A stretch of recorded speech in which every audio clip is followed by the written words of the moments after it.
Hi, I think we'll start.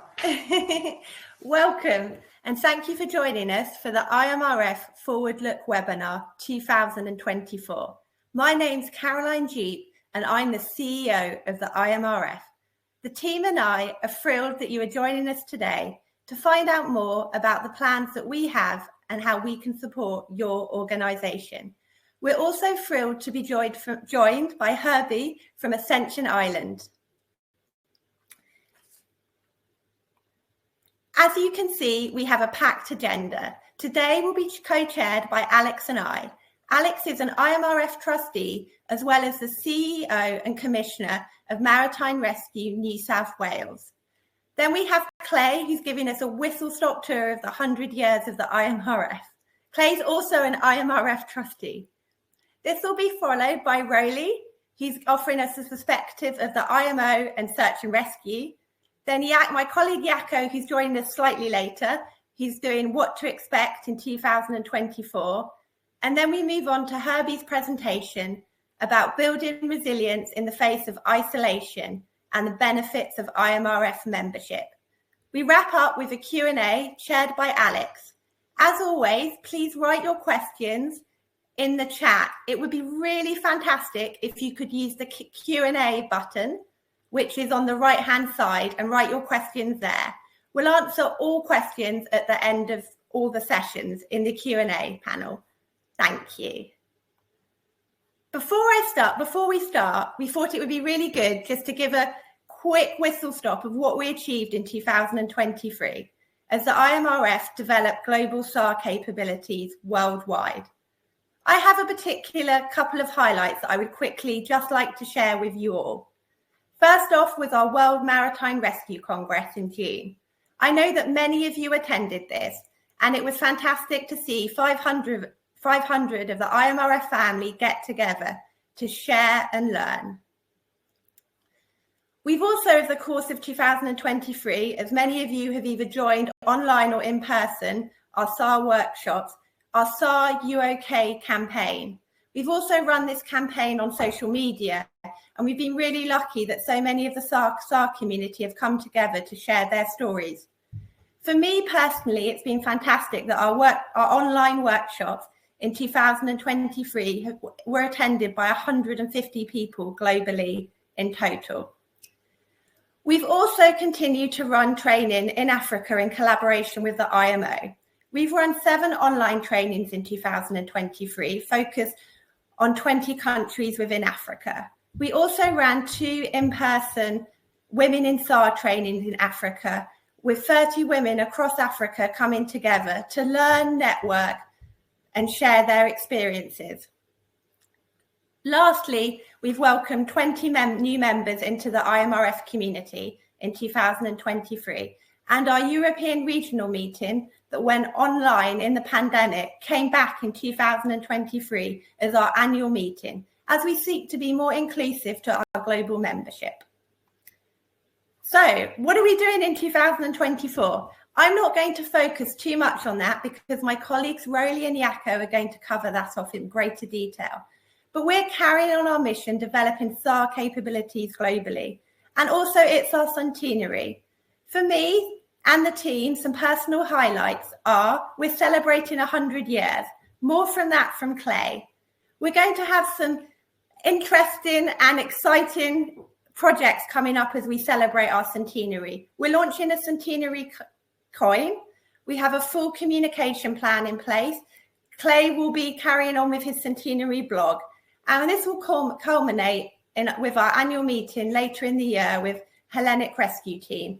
And we're also going to host the sector's first Equality, Diversity and Inclusion seminar, which will be just before our annual meeting.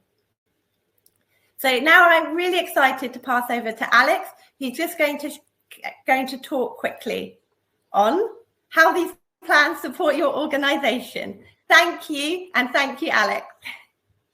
Good on you, Caroline, and thank you. And again, just back up Caroline there and welcome everyone who's taken the time, wherever you are from around the globe, to jump online today and just have that look at that forward look for the IMRF in 2024.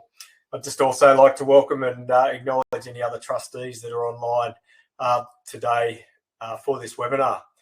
As Caroline has indicated, today represents a wonderful opportunity to outline the agenda of the IMRF in 2024 and importantly outline the opportunities that exist for member organisations to be actively involved. Caroline's touched very well on the highlights for 2023, and for me personally in our organisation, it's very much hard to look past the WMRC in Rotterdam in June 2023. It was such a great success, and I'd like to make a huge shout out to Jacob, our chair, and his team from the KRNM, for being such wonderful hosts. For me and for Marine Rescue New South Wales, the IMRF is about active participation. It's like the old saying goes, the more that you put in, the more that you get out. It's about looking for those opportunities to learn from and contribute to the programs that are currently underway, whether that's our SAR You OK, Future SAR, develops in mass rescue operations, or importantly, looking at the specific programs to enhance female participation in maritime SAR operations. These are all important programs that bring together the best practice information that's so meaningful and usable, as well as the insights and tools that are available for the IMRF membership more broadly. But outside of this, for me, it's much of where the rubber hits the road and a lot of the benefit is derived from. It's about sharing the experiences and the ideas with around 130 member organisations from over 50 countries worldwide.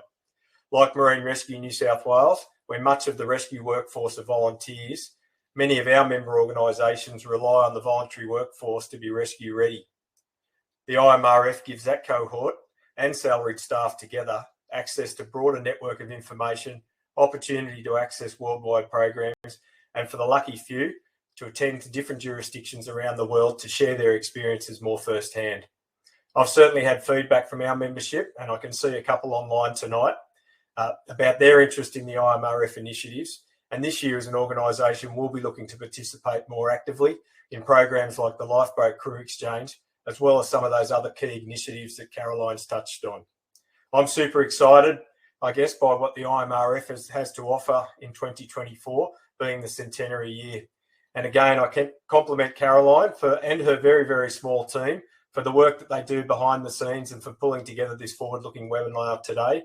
And again, acknowledge all our member organisations that have taken the time to jump on board and to listen for the plans. Now, before I introduce Clay, I just want to back up Caroline and remind everyone that this is an interactive webinar and there's opportunities, obviously, for that Q&A. So please take the time to put some questions in during the presentations and we'll come back to those at the end. Now, it's my pleasure to introduce our first presenter, Clay Evans. Clay's background in maritime search and rescue goes back more than 30 years, having served with the Canadian Coast Guard in multiple capacities, including as a lifeboat coxswain for over 20 years, as well as offshore on larger patrol vessels and engaged in SAR mission coordination. Clay has a long connection with the IMRF, having attended the first of several IMRF conferences all the way back in 1995, I think it was, Clay. He also has an in-depth knowledge and understanding of the organisational roots, having written the reference book, Rescue at Sea, An International History of Life-Saving Coastal Rescue Craft and Organisations, published in 2003. Now, I can't say I've read that yet, Clay, but I've put it on my list of books to read in 2024. Clay's also responsible for much of what you see and will see during 2024 on the IMRF website and the Centennial History portal. So I encourage all our members to jump online and have a look at the portal, which Clay's so diligently adding content to on a regular basis. Clay has a degree in History and Political Science from the University of Victoria, and he's a master's degree in Maritime Law and Policy from the University of Wales. Clay was elected to the IMRF trustee at the WMRC in 2023. Clay, welcome again. And over to you for your presentation, Back to the Future, the IMRF at 100. Alex, thank you very much for that wonderful introduction. It just kind of reminds me how old I am. And we carry on. So hello, good morning, and greetings from Vancouver Island, Canada. It's my pleasure to talk to you today about the origins.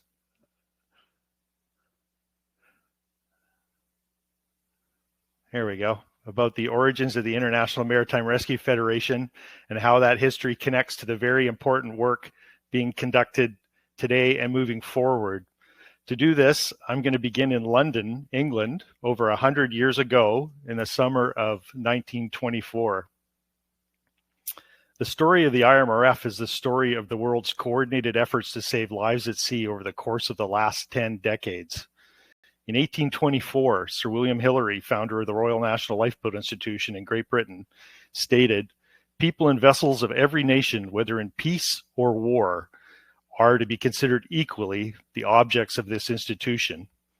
This message was never forgotten, and 100 years later, during the centenary celebrations for the RNLI in London, representatives from similar services from around the globe were invited to attend a conference on the world's lifeboat services, which took place on July 1st and 2nd at Westminster City Hall.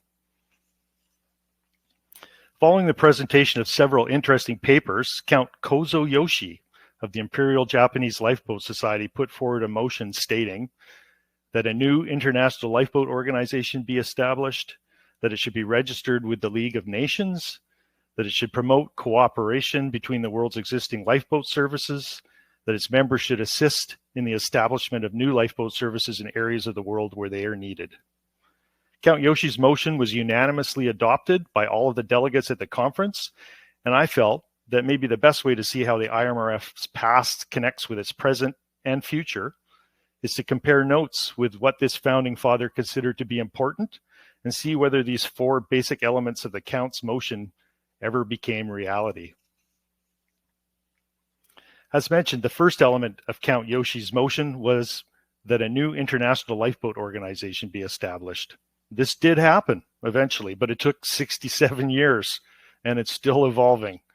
From 1924 until 1951, the international work remained unofficial, and contacts were maintained between maritime SAR services on a unilateral basis, while the quadrennial international lifeboat conferences, or ILCs, carried on, aside from an 11-year break during the Second World War.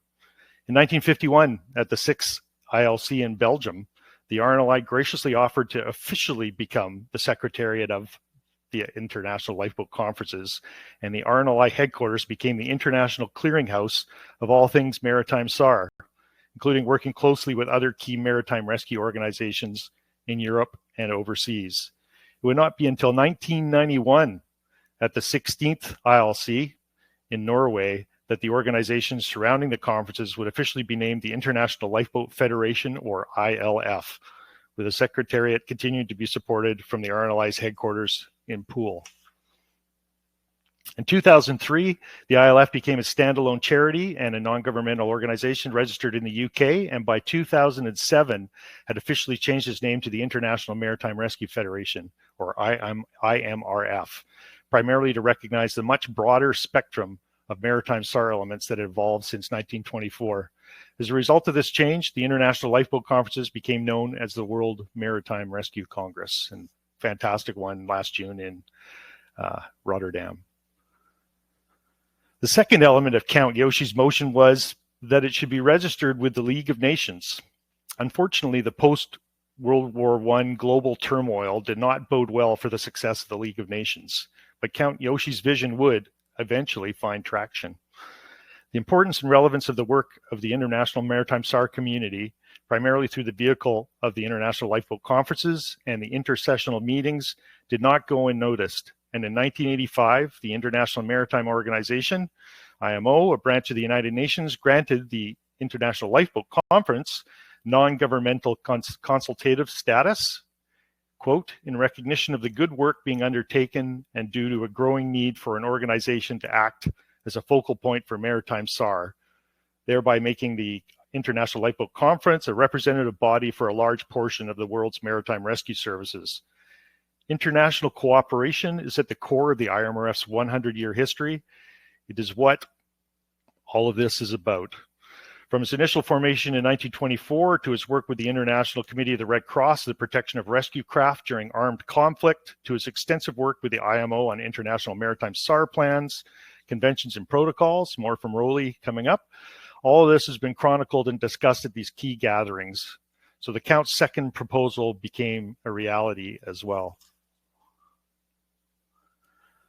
The third element of Count Yoshi's motion regarding the new international body was that it should promote cooperation between the world's existing lifeboat services. As you can see from this chronological list of all of the international lifeboat conferences and eventually the World Maritime Rescue Congresses, that have taken place since 1924, the free sharing of information amongst maritime SAR services the world over did not take decades to become a reality.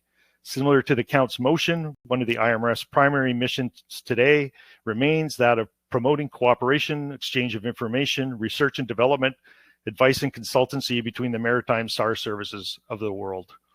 Over the last 100 years, a multitude of primary themes evolved in the spirit of international cooperation and information exchange, and it is worthwhile to have a brief overview of some of these as follows. One of my favorites, rescue craft technology, boats, boats, and boats. One of the more prevalent topics discussed at the International Lifeboat Federation and IMRF meetings was and is rescue craft design. The period between 1924 and 2024 has seen the evolution from sails, oars, and primitive motors to today's high-speed diesels and water jets, and now even electric hybrid drives. Whether used inshore, nearshore, midshore, or offshore, every country and maritime rescue organization had and has their own flavor of boats, with many of the new innovations being presented at the conferences for the very first time becoming widespread and widely accepted standard features of rescue craft today. Life-saving and personal SAR equipment, from K-POC to dry suits, from the line-throwing guns to remote control life-saving buoys. The members of the IMRF have been at the forefront of the development of most of the life-saving and personal SAR equipment innovations of the last 100 years. Aviation and maritime SAR, let's not forget the air side. The last 100 years includes the introduction of aircraft as a primary tool for maritime SAR, from air-droppable lifeboats and amphibious aircraft to helicopters and drones. All of these new developments have been presented and discussed at the conferences and congresses. What might seem like a standard component of any coastal state's maritime SAR response today was a new invention at some point in the last 100 years. Fundraising and operating models. Given that a large portion of the IMRF's membership are non-governmental organizations and charities, many of the papers presented at the conferences and congresses discuss the important topic of how to raise and maintain funding. In addition, presenters often discuss the operating model of their organizations, whether NGOs or government-operated services or hybrid services. There are, it seems, almost as many types of operating models as there are organizations. And as the story of the IMRF's membership will attest, there is no such thing as a one-model-fits-all situation in maritime SAR.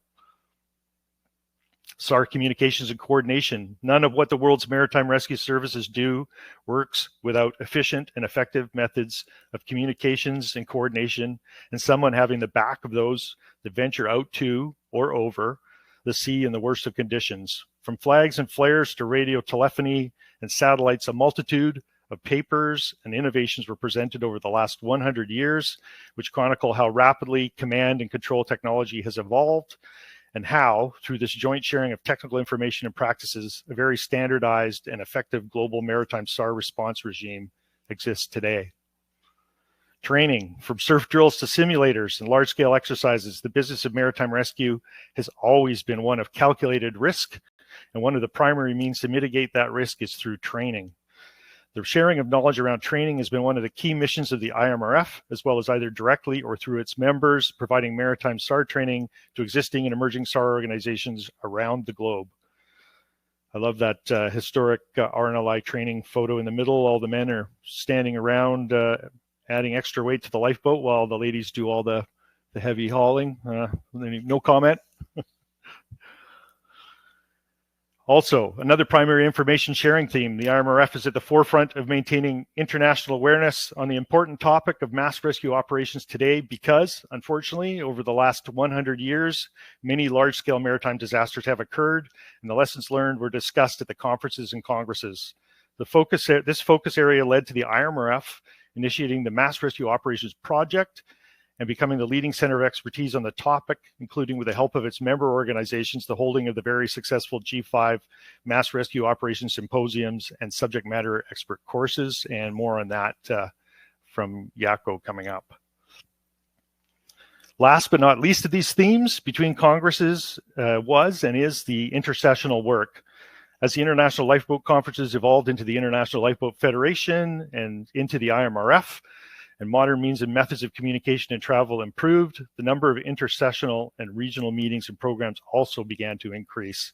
There have been a multitude of initiatives conducted by the IMRF and its members over the last several decades, some of which were outlined earlier in this presentation and will also be discussed by Jaakko Roli and others coming up. Finally, the fourth element of Count Yoshi's motion regarding this new international body was that its members should assist in the establishment of new lifeboat services in areas of the world where they are needed. This important mission has also been at the core of international work for the past 100 years, with all of the member organizations sharing information on best practices, often presented and outlined at the international conferences to new developing coastal states and their maritime rescue organizations. Today, this part of the IMRF's mission is defined as encouraging and promoting the formation and development of maritime SAR services throughout the world. Beyond the sharing of information and technology, this work has also been conducted through face-to-face and virtual workshops and training around the world with a particular focus on developing states. One example of this encouragement is through the sharing of life-saving technology, as well as the provision of surplus rescue craft amongst the Federation's members. At the 1963 International Lifeboat Conference in Edinburgh, Scotland, the U.S. Coast Guard presented their new design of self-righting motor lifeboat, which they called the 44-footer. This new vessel was revolutionary as it was built of steel and aluminium, and it was relatively fast compared to previous lifeboats.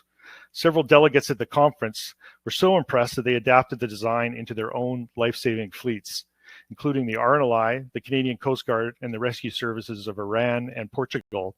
Hundreds of this type were then constructed worldwide, and many went on to secondary lives with other life-saving organizations around the world, including in Australia, Canada, Namibia, New Zealand, and Uruguay, just to name a few. The 44-footer's international success story would likely not have occurred if not for the free sharing of information at the Edinburgh conference. So, to answer the question put forward at the beginning of this presentation, in the end, all of Count Yoshi's proposals became reality and continue to this day in the primary missions of the IMRF, which is a testament to his early vision and that of all his contemporaries back in London in 1924. The only mission that was not proposed by the Count, which the IMRF pursues today, is promoting public education and awareness regarding safety on the water. As we move from the past and present to the future, I do think that water safety and prevention from drowning will start to play a larger role in the work of the IMRF, just as it has become an increasingly larger objective for many of its member organizations. When we look forward, I see the Federation continuing to pursue these fundamental missions that were outlined back in 1924 and evolving to work more closely with the international development departments of member organizations, seek enhanced funding to allow for sustainability, greater staff support, and the ability to sponsor additional face-to-face meetings and workshops, analyze the operating models of similar NGOs to adapt best practices. Who knows what the next 100 years will bring for the IMRF and its members? We know that the human experience on this planet will always involve challenges. There are climate challenges ahead, the increasing risks surrounding the perils of mass migration by sea, larger and larger passenger vessels, the effects of artificial intelligence and autonomous ships, and overall a very unsettled world. But it is not all verging on the catastrophic. Just as mankind will adapt to these challenges, so too will all of us, who continue to have a common humanitarian focus and bond to save and protect lives at sea, with the ability to adapt and to keep calm and carry on, to fulfill our mission as we have always done. And that, my friends, is a very positive thing. So I would like to thank you for taking the time to attend this session and listen to me rattle on. And I would now like to introduce Roli McKee from the IMRF to chat about the very important work of IMO and SAR. Goodbye. Thank you, Clay, and good day, everyone. Good morning, afternoon, or evening, wherever you are in the world. Just let me get my slides going, hopefully. Okay, so hello, everyone. I'm Roli McKee, and I am the IMRF's IMO representative. So I am primarily focused on working with the IMO and engaging with them and representing the IMRF membership at the IMO. Sorry, I don't have any nice pictures. I'll remember that for the next meeting. So just these are the things I have been up to on your behalf in the past year. So I arrived into the IMRF in June last year and straight into the World Maritime Rescue Congress, which was, as Clay said, a fantastic event.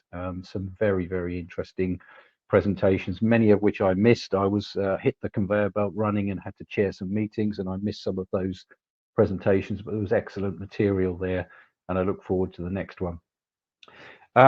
The next part of my work was attending the NavCom SAR subcommittee meeting at IMO. So Navigation, Communications and SAR subcommittee at the IMO is an important body. I sit on the SAR working group of the subcommittee, and that subcommittee reports to the Maritime Safety Committee.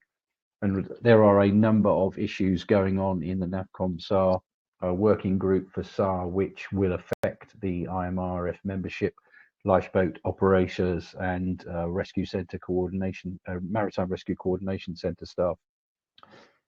I was then engaged in providing some papers to the International Civil Aviation Organization and IMO joint SAR working group. So that working group has been in effect since 1993, and both organizations, who are United Nations bodies, recognize that aircraft and vessels get into trouble over the oceans and the seas of the world, so they should coordinate both the aviation and maritime SAR activities. And so they came together in 1993, and this working group has been active. It was the 30th meeting of the working group this year. Papers I submitted on behalf of the IMRF, looking to the future here, again, as Clay was talking about, future changes to the world that we are working in and that we provide SAR to. And a particular issue is the rise of the remotely operated and or autonomous surface ship. IMO call them maritime autonomous surface ships, MAS, and so we are engaging with that issue. And so I submitted a paper this year around the requirements and capabilities that we would like to see from the SAR community perspective fitted to and required to be operated by these vessels. Nobody knows for sure yet how many vessels will become completely autonomous, whether they will be partly remotely operated, partly crewed. There are many, many possibilities here. My perspective, I think it's likely that crew levels will fall. So there will be effects on search and rescue. We have to remember that ships are the only search and rescue units outside of coastal SAR response. So we do have to make sure that the commercial ships of the world are fitted with relevant equipment and are required to do certain things. And to be fair to IMO, they have issued a MAS code, draft MAS code, and that does say in general terms that autonomous vessels and remotely operated vessels will have to comply with SOLAS requirements and the Global Maritime Distress and Safety System requirements. But the devil is in the detail there. So my intention is to make sure that your points of view, your perspectives, your viewpoints on what these vessels should be required to carry and the capabilities they have are put across to the IMO through, for example, the NavCom SAR working group and the ICAO IMO SAR joint working group. So the paper there was about the requirements, and you can actually read those papers. I did write a report on this meeting, and it is available on the website, I believe, for the membership to read. If you have any views and comments on this world that's emerging, and I know many of you are looking at remotely operated rescue craft, small craft, autonomous. Whether autonomous rescue craft will emerge, I'm not sure, but you are using drones, let's say airborne drones and maybe surface drones. If you have views on this, please get in contact with me. We put in a report on the IMRF's activities on the regional SAR activity in Africa. So for a number of years, the IMRF has been working in Africa and assisting in providing search and rescue support and training in particular in Africa. And our great colleague Mohammed Drissi was involved in this presentation, and he's done some excellent work as the regional coordinator for Africa.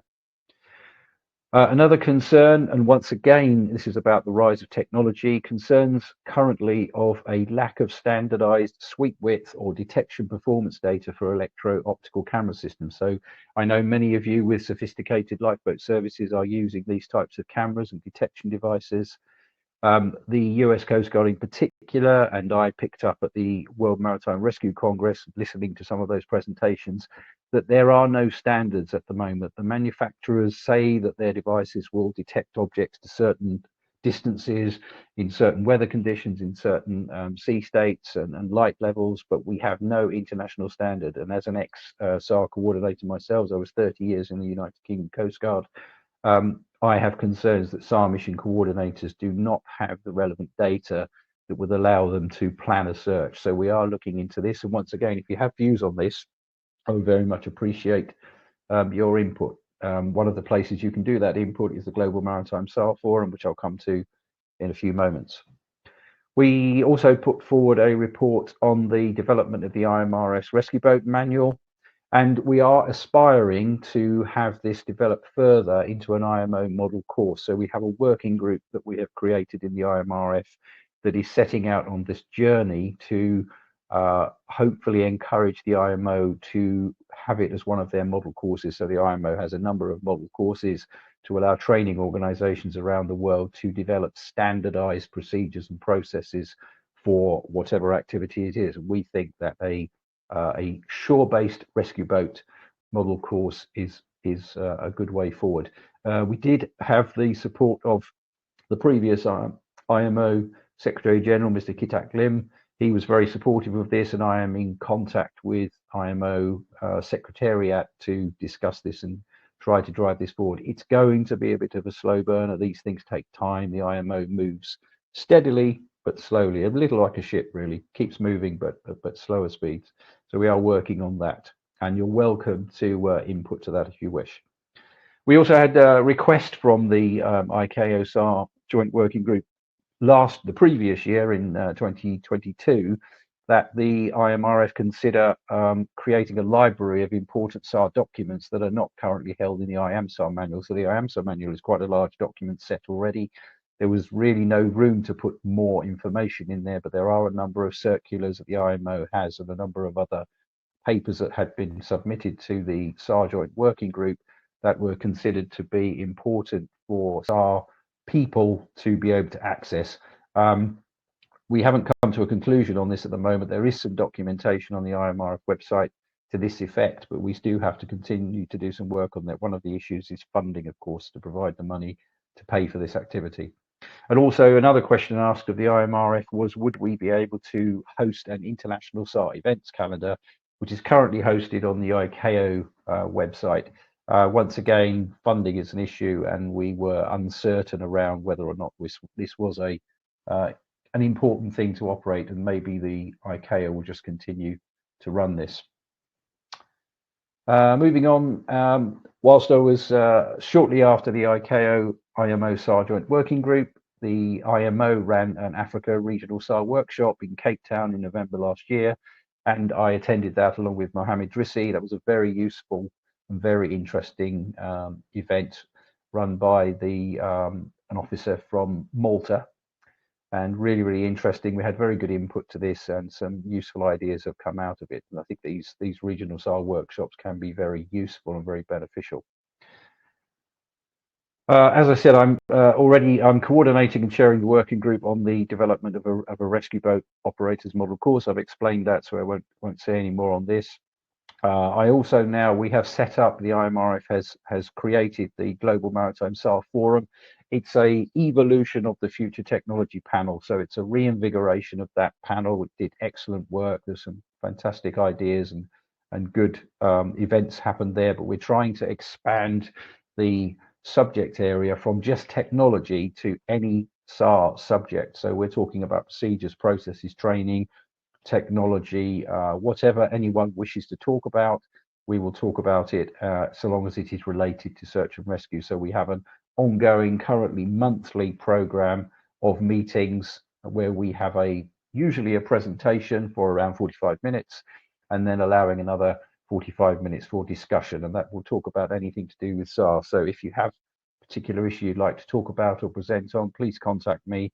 We'll invite you to the meetings, and we welcome this sharing of information and knowledge, which has been the bedrock of the IMRF over the last 100 years. We have to remember that. This is another one of those sharing opportunities where we can talk to each other about search and rescue and network and prompt ideas and discussion. We're also looking at the creation of an IMRF SAR aviation panel. So as Clay said, aviation has been a big part of search and rescue for a long time now, well over probably 80 odd years from the Second World War onwards. And so we think it would be good to have a panel of aviation people who are involved in SAR to talk about, again, sharing knowledge and information around the operation of aircraft, whatever they may be, helicopters, fixed wing, drones, whatever is coming in the prosecution of search and rescue. I also shall be looking back towards the remotely operated and autonomous vessels. I will be attending the IMO MASS working group on the SAR requirements and capabilities for MASS. That's going to be meeting in May 2024. Obviously, they are talking about maritime autonomous surface ships in the general sense, but I will be raising SAR issues that we have noted in the papers that we have developed and in the information we are getting. So please share your thoughts on that with me. I would really like the inputs of the membership. And also, once again, attached to that particular issue, I have been asked to become a member of the UK Maritime and Coast Guard Agency's correspondence group on what they call remotely operated unmanned vessels. So the UK is developing some guidelines for UK operators of remotely operated vessels, not talking about autonomous in particular at the moment, but remotely operated vessels. So as we are based in the UK, we have been invited to join that group. So that will inform the membership of the IMRF. And of course, I will share any information I have with you in reports and presentations and meetings, whatever is the most appropriate way to do that. So that's what I've been up to so far this year. Please get in contact. Please let me have your views and opinions wherever you can, because it's very useful. I don't want to be isolated, just my perspective on these things. So thank you very much. And I should now introduce Jaakko Heikkinen, and he will discuss the future plans for 2024 at the IMRF. Thank you, Jaakko. Thank you, Rowley. And if someone can confirm that my voice can be heard. Yes, Jaakko. All good. That's excellent. Thank you.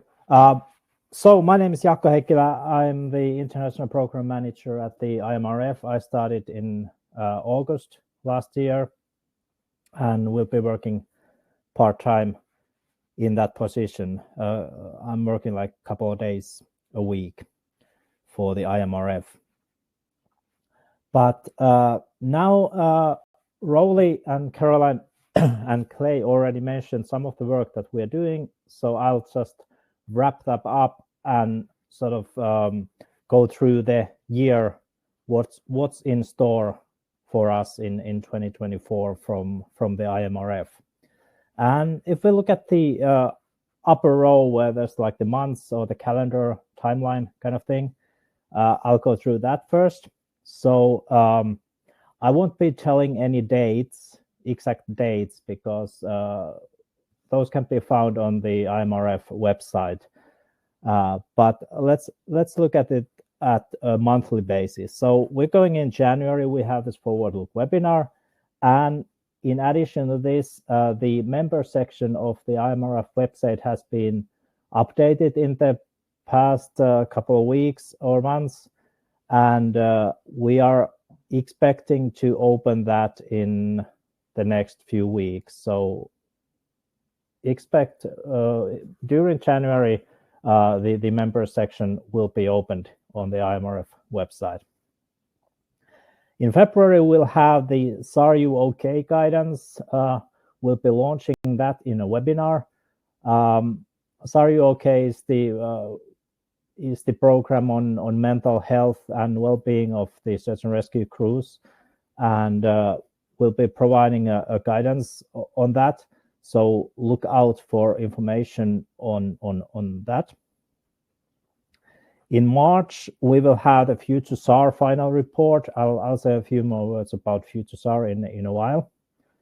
And we'll also be launching the Women in SAR mentoring scheme, the second one. We ran one a couple of years ago, and now we're planning to do that again. So if you're interested in becoming either a mentor or a mentee, look out for advertising on that. As Rolly already mentioned, the aeronautical panel will be launched. And in June, we'll be running the MRO SME course. That's a Mass Rescue Operations Subject Matter Expert course in the UK. I think it's quite full already. So if you're interested in that, then it may be that you need to look for the next one that is coming in the next few years. In July, it's the IMRF birthday. I think we'll be celebrating that through our social media posts and other communications. In August, we'll be having a second Women in SAR training in Finland, and that's already becoming very full as well. So if you're interested in joining, I encourage you to apply pretty soon for it. We'll also be publishing our Safer SAR feasibility study in August. I'll say a few more words about that as well in the next few slides. September, we'll be running the Lifeboat Crew Exchange. It will be 10th Crew Exchange. And if your organization is willing to participate in the Crew Exchange, please contact me and we can discuss how to get involved. October, it's time for the IMRF Awards. In November, we'll have our annual meeting in Thessaloniki in Greece, hosted by the Hellenic Rescue Team. And as Caroline mentioned, in conjunction with that, we'll be running a diversity, equality, and inclusion seminar.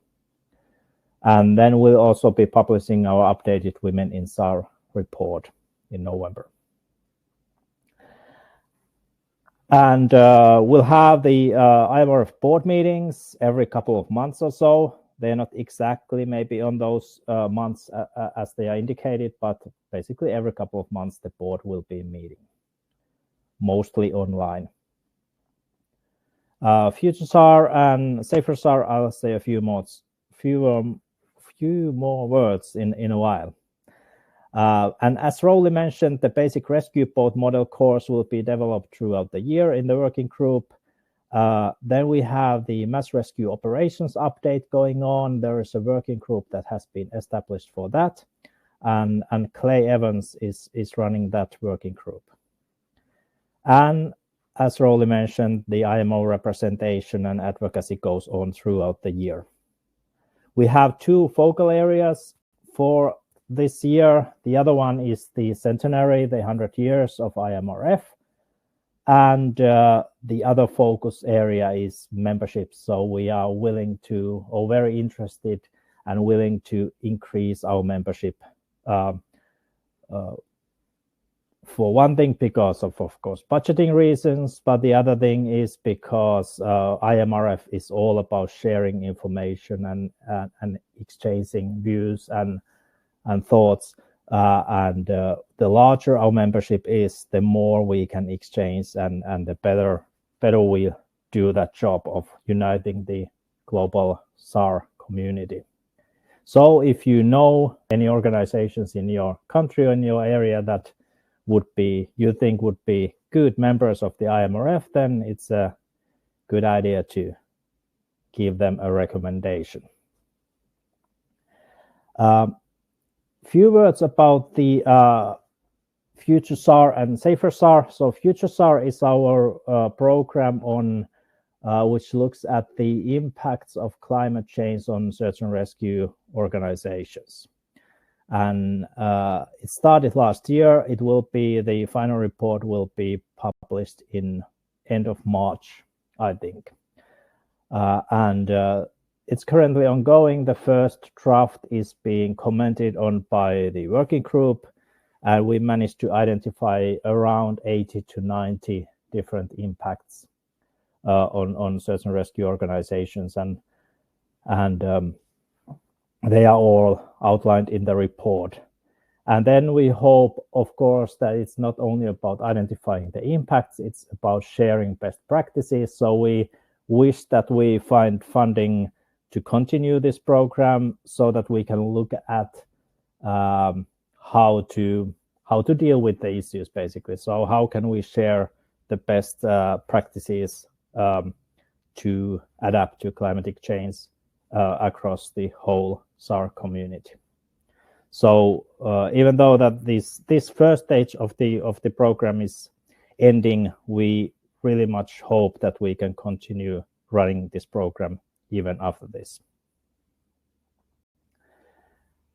And then we have the Safer SAR. Oh, sorry about the effect there. It's a little bit difficult to read, but the Safer SAR is about a feasibility study to assess whether we can establish a global system for sharing information on accidents and incidents on search and rescue vessels and units.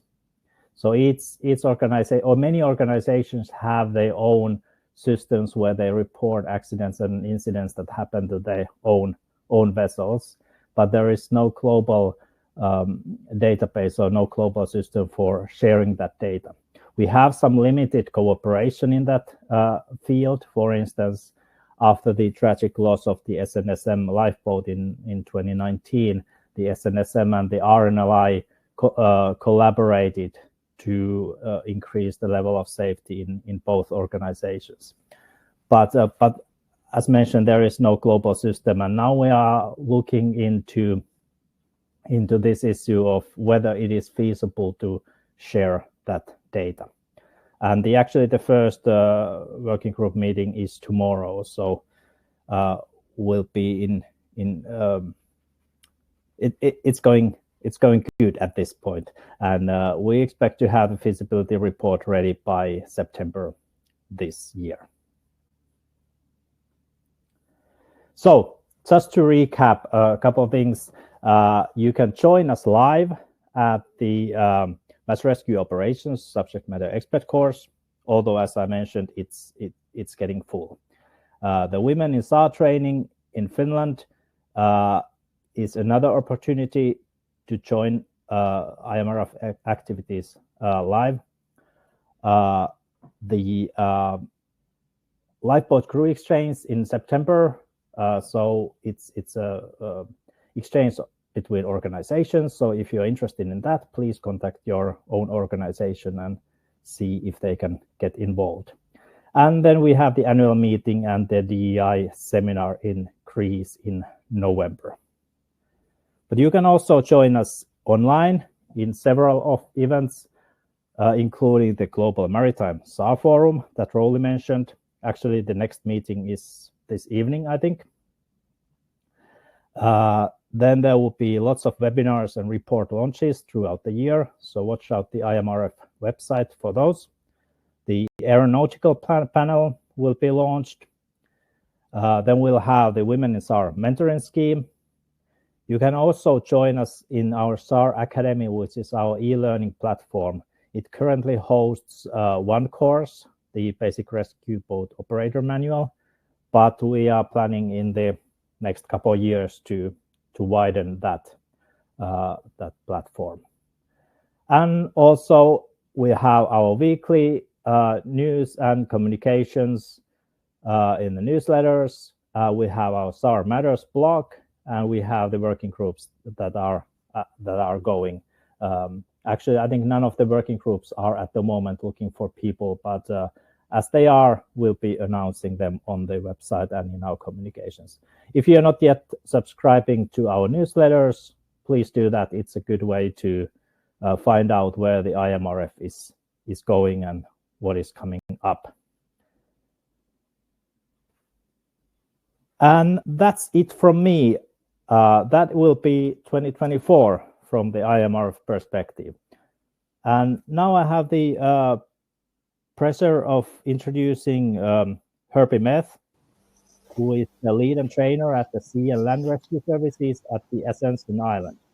So Herbie, please go ahead. Jaakko, thank you very much. There we go. Folks, hi, thank you very much for having me. It's a pleasure to be telling everybody about what we do out here on Ascension Island, the challenges that we face, and how we overcome those challenges. So I'm going to get right into it. First slide you can see there, building resilience in the face of isolation. We are incredibly isolated. We're slap bang in the middle of the Atlantic Ocean, with our closest neighbor being St. Helena Island.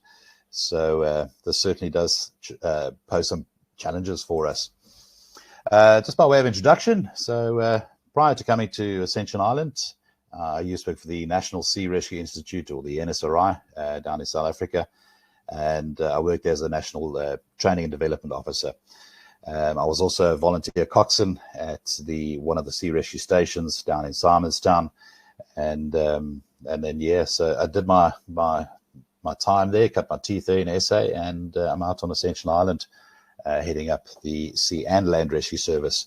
We're a very small community with limited resources, so we are required to be covering all areas, both the dry land and the wet sea out there.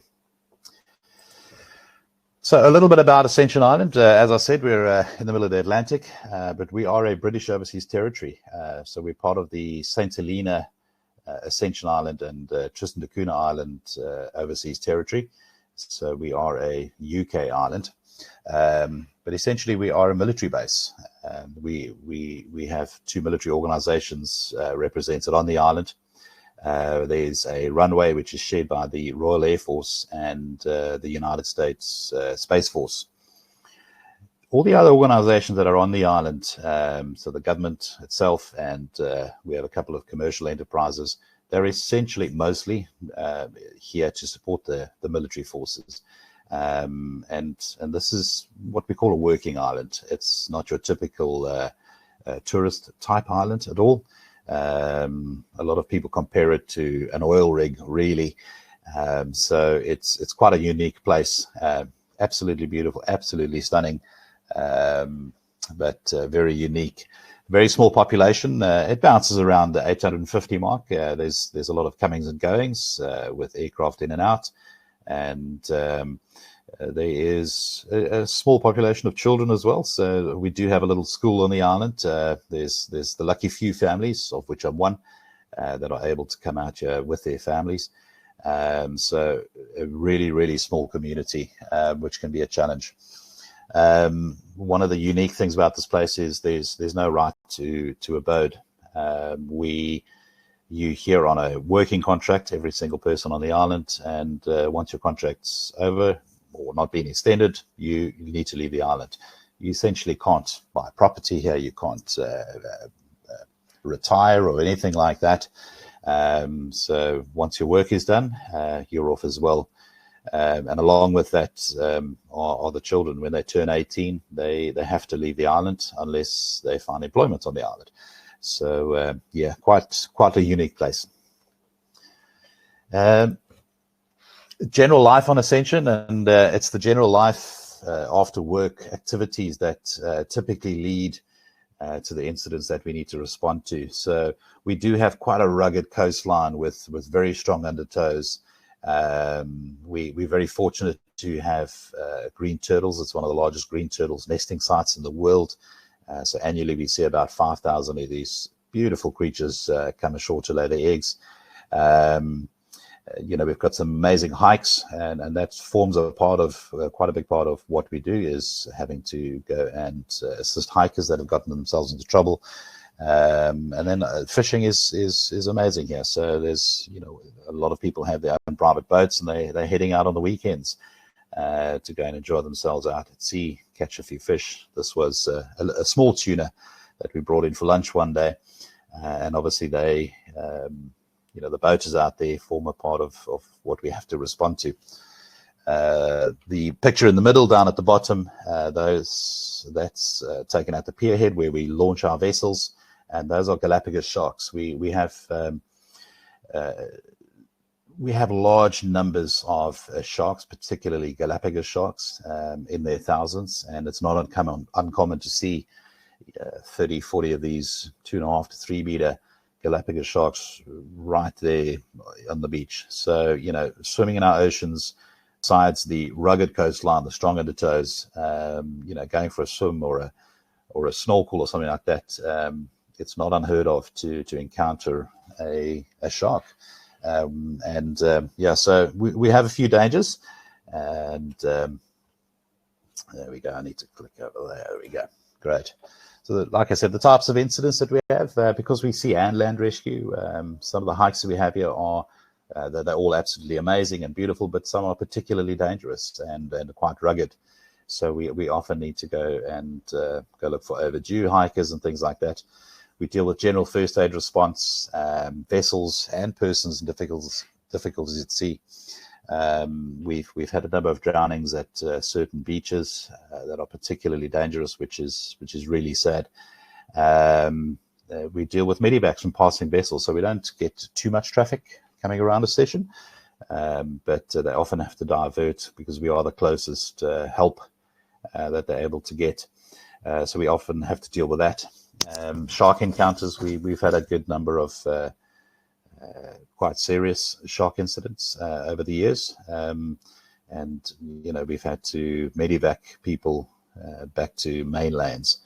We do have a hospital on the island, but the resources are limited. So if something really serious happens, there's quite a scramble to medevac people off the island. Scuba diving is absolutely amazing on the island. The visibility for any of the divers out there is forever, is probably the best term that I could use. So, the scuba diving, the diving sites are absolutely incredible. Lots of really wonderful wrecks. But the currents are strong here and they're unpredictable. They swirl around, and over the years there have been divers that have just simply gone missing and never been found before. So as stunning as the dives are, you've really got to be quite experienced and operate really quite safely.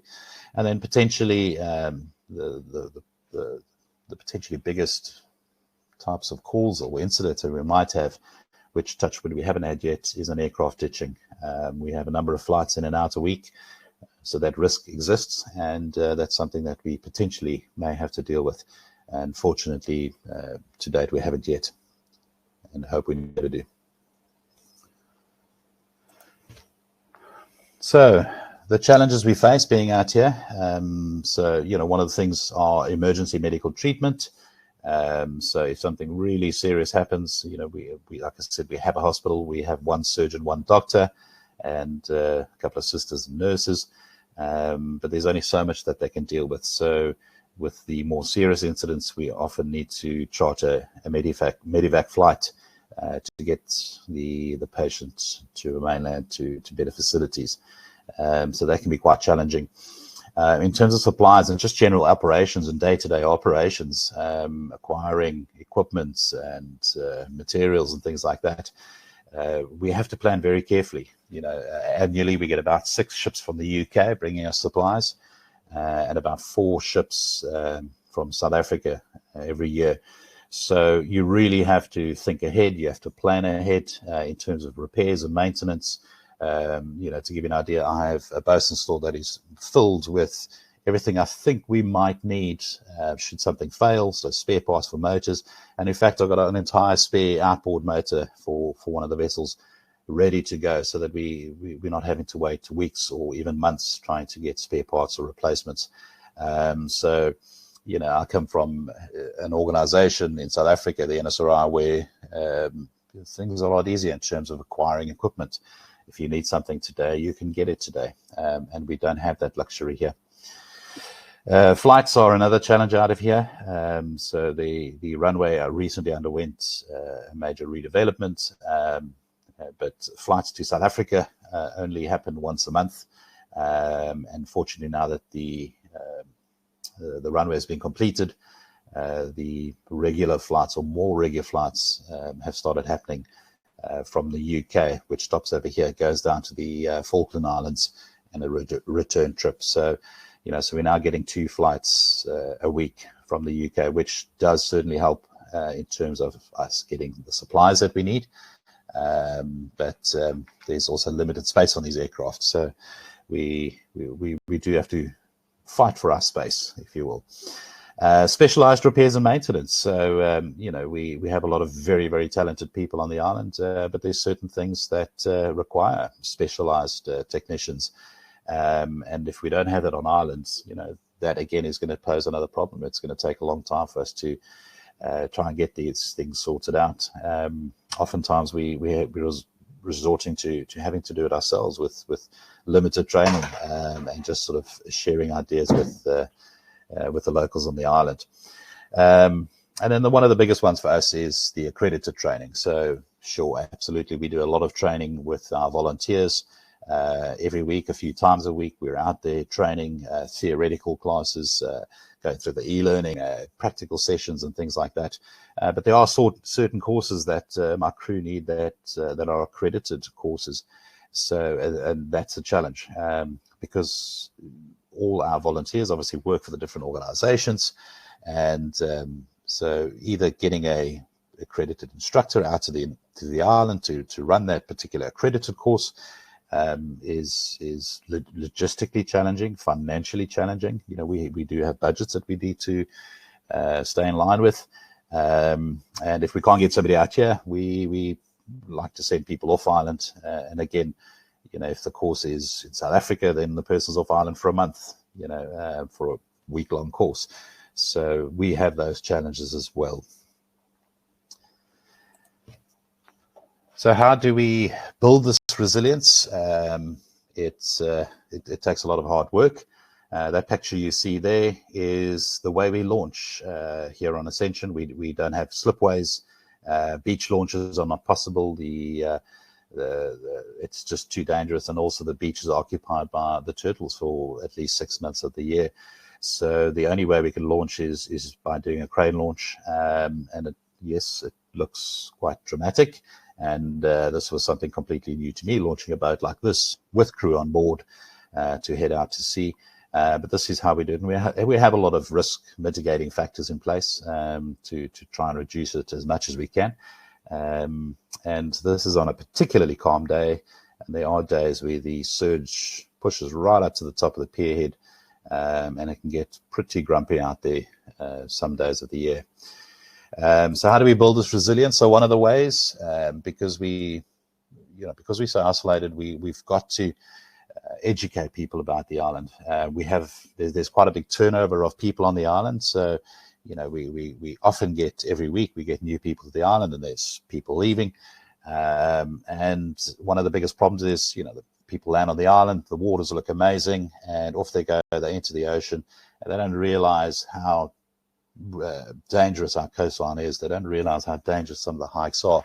So we do a lot of awareness campaigns, drowning prevention campaigns. Last year, during July, we ran a campaign where I went and spoke to all the organizations on Ireland. I got to speak to 50% of the population, which, if you do the sums, out of 850 is about 425. But they're very well received. People have a better understanding of the risks associated with our island, and we feel that it's just so important to highlight these risks so that people are better informed, that they don't take unnecessary risks, that they understand and realize the limitations and challenges we have here on the island. So besides the organizations, we also do campaigns for the little school, and how they can work, operate safely around water. Part of the drowning prevention is the bystander rescue equipment. So all over the island we have pink rescue buoys which aid in flotation. They won an IMRF award. We've got defibrillators. We've got 16 of them around the island for use by bystanders. We have emergency telephones. So one of the challenges we have on the island is the mobile phone or the cell phone network. it really isn't great at all, particularly in the outlying areas. So where we can, we install these landlines where people can call 999 in an emergency. And the picture on the far right are throw bags. Just people are amazed that a simple piece of string can save somebody's life. And in that same box, we also have, because of the shark encounters that we have mass bleeding control kits. So this certainly helps the bystander rescuer while they're waiting for help to arrive. But more importantly, it's the professional relationships that we build. So, I come from a big organization with over 1,500 volunteers and a network of approximately 50 rescue stations, a very well-funded organization. So we had a lot of support. The NSRI is a member of the IMRF, and coming out to a small community where, we have all these kinds of challenges. It really is important to be part of a bigger family, part of the global search and rescue family, and being an IMRF member for us most certainly has helped in that regard, and it allows us to access all the developing trends in training and standards and technology and courses that are out there, and just the sharing of information is absolutely amazing. The e-learning platform that was recently launched by the IMRF. We're very excited about it. Our crew, our volunteers have all signed up, and they're starting to get through the modules. And it really is, a fantastic platform, works really well, and gives some really good grounding information for the crew. And again, that's one of our challenges, because we have this high turnover of people on the island. Roughly 50% of my crew have been here for a long time and will probably be here for a long time. But a lot of people are on short-term contracts, 1 year, 2 years, they're joining up. So we have this constant training, basic training on the go. So, the e-learning platform has really been wonderful in that regard, just be able to give the guys that basic information. The Women in SAR conference coming up in Finland. I wish I could go. It sounds amazing, but I don't think Caroline would let me go. But I'm in the process of trying to arrange for one of my crew leaders, one of my coxswains, to be attending. She's originally from Scotland. She's been here a good number of years, and she's proven to be an amazing crew leader, fantastic coxswain, and she certainly would be. She would certainly benefit a lot from attending the course. So we're really excited about that, and hopefully I can have that finalized shortly. So I just want to say something about the IMRF membership. When I was with the NSRI, yes, we were members there. But here on Ascension, we are a relatively small organization. But I really would like to encourage, there's a lot of small sea rescue related organizations around the world to become members. The benefits are amazing, and they will do a lot for the organization. I don't want people to think, being a member of the IMRF is just for the big organizations like the RLI and the guys in Canada and the States and wherever else. It certainly is very beneficial for the small organizations like we have here on Ascension. So I really want to encourage the guys to do that. And over and above being members of the IMRF, obviously I've got really good working relationships with the UK Coast Guard, particularly with Phil Bostock. He's been absolutely amazing in assisting us with these Overseas Territories project.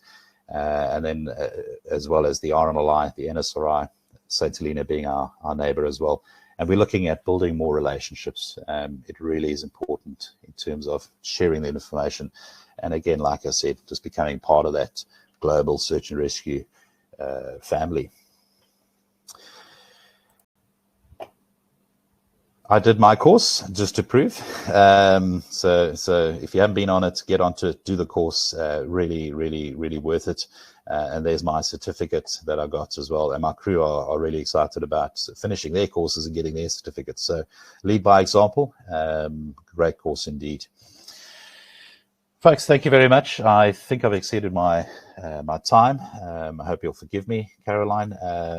That was me. I hope you enjoyed what we had to share about Ascension Island. Thank you very much. And I'm going to hand over to Alex for a Q&A session. Thank you. Yeah, good on you, Herbie. Thanks very much. A very insightful presentation, and I thought down here in Australia and Sydney we're quite isolated, but we've got nothing on you guys. And you rightly point out, I think it just shows it doesn't matter the size of the organisation, there's benefits to being part of the IMRF, and certainly even just listening to you there, you always look at it in your own context of your own jurisdictions. And, you know, again, it doesn't matter how big or small you are, the challenges that we face are the same, the complexities of the rescues and the operations we get involved in are generally the same. So I think there's some great insights for those that are online today. And I certainly look forward to probably engaging with you a little bit more into the future. So thanks for that presentation. I think it was really worthwhile. Now, Caroline, I will bring you in here because we haven't been inundated with questions. I think it's fair to say, but again, there's been a lot of information put out there around the plans of the IMRF into 2024 and being the centenary year. So it's probably more of an opportunity today for the membership to be updated as opposed to ask questions. But there is one here. There's a couple that have come in late. There's one from Andrew, and I think it's probably one, certainly Caroline, for you or for Rolly if he's online and still listening. And Riley touched on it in his presentation around the technology challenges that I guess the global maritime SAR fraternity are facing, and the challenges how we keep pace with that change. So with those challenges that are being faced by rescue centres around the world, specifically in Africa, what are the mechanisms that the IMF is putting in place to address these challenges? So I might go to you first, Riley. Thanks, Alex. Yes, this question came up during the Africa Regional SAR meeting, and I guess it's a regular problem for those parts of the world where the resources are limited. The IMRF has no enormous fund, unfortunately. If there's a big billionaire out there who wants to donate some money, please do. But we do our best with, I think, the members, helping members to solve problems. I know the regional concept in Africa works, I think, reasonably well. Excuse me, South Africa is a focal point, for example, for COSPAS SARSAT satellite distress messages, and they disseminate them to other countries in Africa, and they assist other countries where possible. We are obviously advocating at IMO as much as we can, and I know the IMO has some funds, not very large, but they do have funds, and they do have ideas for technical cooperation, running workshops, and trying to encourage assistance from those countries which can provide it. So we're clearly aware that there are some countries around the world who have very strong economies, and they have very good overseas aid projects. So that's probably one of the ways to do this. Caroline, I don't know if you have any thoughts, because I know you've engaged with the IMO at some level and other organisations. Yeah, really. I think your travels. Thank you. I think you summed it up really well. We work quite closely with the IMO, and we advocate exactly what Rowley said. There's a lot of cooperation in the region already, and a sharing of information and trying to address those technological challenges. And where we can and are able to, we run courses and regional workshops. But sadly, we have limited funds, so there's only so much that we can do. Thank you. Yeah, and I guess just following on from that, Riley, I guess the IMO, is predominantly big ship in its thinking in much of what it addresses, and whereas a lot of our member organisations are probably small boat coastal rescue, or the predominant of their work that they do is coastal in many aspects. Is the IMRF a good platform to take that type of rescue work to the IMO, so that changes in technology and how that influences or impacts the business that we do, is the IMRF a good platform to take those suggestions and ideas forward? Yes, it is, because it was an interesting an observation that I made at the ICAO IMO SAR Joint Working Group, was that ICAO and IMO are only really focused on commercial aviation search and rescue and commercial ship search and rescue. So, or the legislation and the regulation of commercial ships and commercial aircraft. So the SAR Joint Working Group is actually really meant to just focus on that problem. But of course, the rescue coordination centers around the world and the rescue organizations that the IMRF membership is, focus much more on fishermen, leisure sailors, people who are at the shoreline in the sea edge getting into trouble. So we have a huge SAR response to those situations and actually a much lower number of commercial aircraft, commercial vessel incidents. So the IMRF is the only perhaps organization that represents that perspective, and that's something I will certainly push. And I know to be fair to IMO and to some degree ICAO, they do understand this, that there is a other community of aviation and another community of mariners and maritime activities that need to be considered, because what IMO develops, the rest of the world follows. Everything we use, our radios, our satellite systems, our life-saving equipment to some degree is based on IMO requirements. The IMO decide what kind of equipment we need to have on board vessels, and the small boat communities adopt smaller versions in some cases of that technology. So we are there to advocate. And one of the important things I think I certainly have in the forefront of my mind all the time is do not mandate expensive, complicated technology if at all possible, because there are parts of the world where that will be unaffordable and or unusable. So it's very important that we push IMO, we push developers, we push commercial, we have commercial members in the IMRF, to make sure the technology they produce is as simple as possible, robust as possible, and as inexpensive as possible, and can work anywhere on the globe. That's very, very important. Yeah, no, that's good. And I think, again, it just highlights the benefits of the IMRF as a collective voice, taking some of those challenges and more niche to our market, to that peak regulatory body. So that's certainly good to hear. We do have another question here, and it's good to see that it's from a Marine Rescue member in New South Wales. So great to see Jonathan Wilcox online. Thanks for putting a question up there, and I can honestly say I didn't prompt him. But his question here is on-water drones, vessel from RVs show many risk mitigations, make it safer for rescue vessel crews.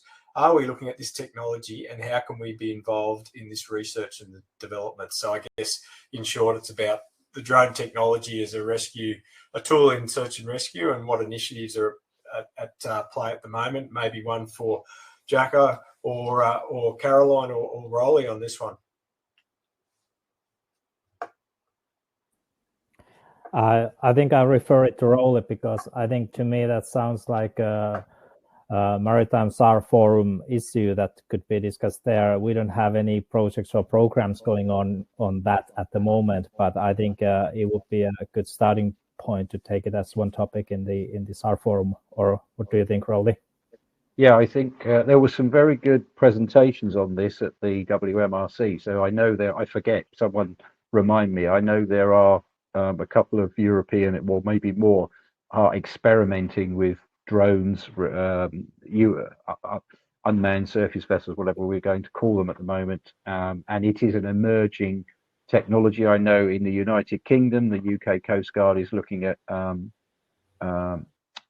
RPVs, small drones, flying drones, to be used by the coastal rescue teams.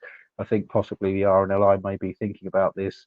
So this technology is still emergent. People are still learning, and definitely that's an interesting comment about the reduction of risk to human beings is one benefit of this technology. But of course, for every benefit, there's a downside. So we have to consider what the benefits are and then what the problems are. There was an interesting company at WMRC, is it Zelim? I think they're producing or trying to produce a remotely operated surface vessel which can recover people from the water using a sort of a conveyor belt system. So people are thinking about this technology, and I think the IMRF should be at the forefront of these discussions. We should share as much information as we can about what we think about these things, what we're learning from them. If anyone is doing trials or testing, any commercial companies want to do trials and testing, get in touch. We can maybe put you in contact with other IMRF members who can maybe take part in the trials, because I think the testing is vital. I come from a very practical SAR background. I was always keen to make sure that any clever technology really did work in a harsh environment that we have at sea. And I think this technology sounds very good, but we need, the proof is in the pudding, as we say in the UK. You've got to test these things and learn lessons and feedback to everyone else so that we can learn as an international community.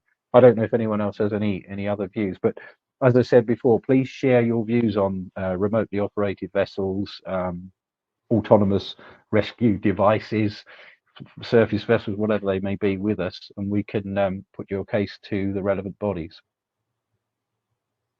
No, that's good, Riley, too, because I certainly know in Australia here, probably just a regulatory framework that that oversees and has the oversight of particularly some of the aerial remote operated vehicles or drones. That's quite complex for smaller organisations to grapple with, and I think to have those learnings from across other jurisdictions would be helpful, I'm sure, for many organisations.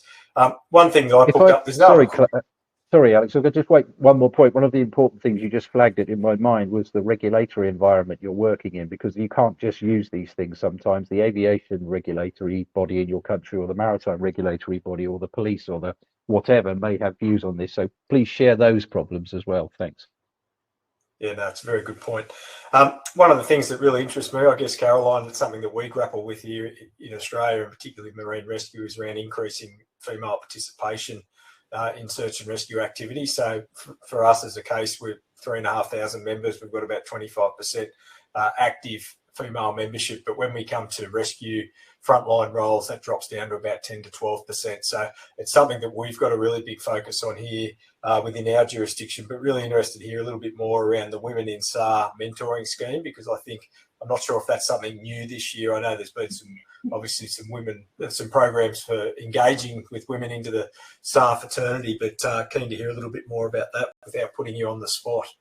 No, that's okay. Jaco, do you want to answer it, or shall I? How do you want to do it? Because it's about the mentoring scheme, I think you can answer that, because I'm not so. Thank you. Yeah, so we were very fortunate. We received a small amount of funding this year for our Women in SAR project. And one of the things when we were looking back and looking at the report that we had done previously was we wanted to relaunch the mentoring scheme, because one of the things that came out of our report 3 years ago was that actually a really positive way to upskill women in the sector and encourage them into leadership positions, but also to get people into the sector, was actually running mentoring schemes and having positive female role models. So we're looking this year to relaunch it in March. It will largely be up for IMRF members only, and we are hoping to pair mentors and mentees. So mentors who might be more experienced in their career with men or volunteering, with mentees who maybe at the beginning of their journey, or like middle career, or like been volunteering for 3-5 years and are thinking about the next steps. The last round we had was quite successful, but we're hoping this year it will be bigger, we'll reach more people, and hopefully that's something that we can continue. We can then offer, now Jaco's joined, we can then offer rounds every year. And from what also came out of WMRC was actually we shouldn't just be focusing on women in SAR and increasing the representation of women in search and rescue, but actually there's a much wider quality, diversity and inclusion piece. And that's hence why we're having the EDI seminar before our annual meeting, because we think maybe as a sector, if we start focusing and talking about EDI, that might also help with recruitment as well, and bringing on a wider, making sure that our SAR community, making sure that our SAR organisations and the IMRF as well reflects the communities that we serve. Yeah, you're 100% right. I guess that's what we're grappling with from a local level here, and I think it's good. And again, it just shows the benefits, I think, of this cohort of this organisation. And it was something that we picked up out of Rotterdam. It was just a conversation at the coffee machine around a program being run in Canada, and now we're looking at sending a scholarship participant over to Canada this year, a young female member. So that was just something that really just arrived from a small bit of engagement, and something that hopefully we can mirror here in Australia. So again, probably just a good story out of some of that interaction. There's one more question which I think is in the Q&A that I can see here, and sorry Sebastian, I did miss it. It's up top, and probably one for you, Rolly. Can you describe the aeronautical panel again, please? Yes. We are working out what this is going to be, so we're still in the development stage of this, but the concept would be that we, and correct me if I'm wrong about the direction you intend, Caroline, to have a panel, membership size to be determined, to meet on a periodic basis. We don't know how often that will be at the moment, to discuss aviation SAR matters, which would include operational safety. I have spoken to Caroline around the fact that aviation is already regulated, whether it be the military authorities that regulate their SAR aircraft or the civilian authorities that regulate SAR aircraft. So flight safety of aircraft is already regulated because they are nearly always commercial activities or military activities. But there may be some useful international knowledge sharing that could be done on flight safety in SAR operations. Obviously, lessons learned. I'm a big fan of lessons learned and experiences sharing. That's something I'd like to see the IMRF do more of. So we would like to talk about that. What have you learnt? How did you learn it? What went well? What didn't go so well? What would you recommend as a solution to the international community? And developing some international standards, but we don't know what that looks like at the moment. Obviously, there are already international standards in aviation because ICAO has done an excellent job, to be honest, on developing that for aviation. But maybe standards in terms of SAR operations, because one of the things I have noted over my career in search and rescue is how one of the annoying things is old lessons keep getting relearned by new people. So clearly something is not right in the human system where we come to sharing lessons and keeping those lessons available, or sort of where people can find them and use them as they roll on, as people move out. The Ascension Island example is a really good microcosm, perhaps, of where people learn things and then they leave, and new people arrive and have to be taught the old stuff. So I guess, Herb, you might have some interesting thoughts on how you keep a book full of lessons, whatever that looks like. But that's a sort of rough idea of what we intend for the panel. I think sharing of experiences and lessons is really, really important, because that's how you change things. That's how you improve. If people are keeping things to themselves, that's not very helpful. And I know there is not as far as I'm aware, there is not a facility available globally to share that kind of information. In fact, I remember a long time ago, Caroline, Dave Jardine-Smith and I talked about this. I think the IMO was interested in sort of having an international lessons learned database, but it was very difficult to get going, because as with everything, it requires funding and it requires people and other resources. But I hope that answers the question. We're exploring the idea at the moment to see where it goes, and we will have a meeting of a sort of core group of aviation SAR people from around the world to talk about the idea and see where we can take it next.